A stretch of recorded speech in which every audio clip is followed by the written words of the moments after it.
Lea, marami ba sa mga tauhan ng IAS ang naharap ngayon sa mga reklamo at anong klaseng mga reklamo yan?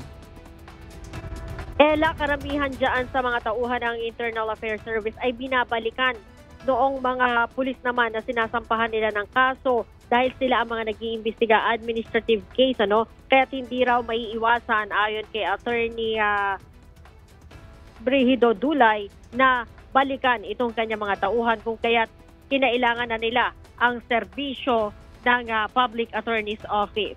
Magbibigay nga ng libreng serbisyong legal sa kauna-unahang pagkakataon ang Public Attorney's Office sa Philippine National Police Internal Affairs Service.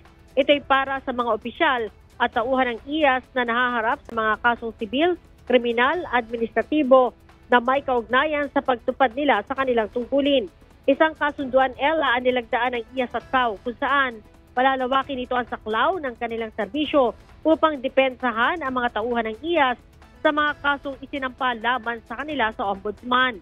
Ayon kay IAS Inspector General Attorney Brigido Dulay, malaking bagay ang nasabing kasunduan upang palakasin ang accountability at maitaas din ang integridad ng kanilang tanggapan. Sa kanyang panig naman, sinabi ni Chief Public Attorney Presida Rueda Acosta na kaisa sila ng IAS sa pagsusulong ng hustisya at proteksyon sa mga lingkod bayan na inuusig dahil sa pagtupad ng kanilang mandato. Inaasahan namang mapapataas nito ang moral ng mga tauhan ng IAS, lalo na sa kanilang pag-iimbestiga. Ganon din ang pagdinig sa mga kasong kanilang hinahawakan. Ella? Alright, maraming salamat, Lea Ilagan.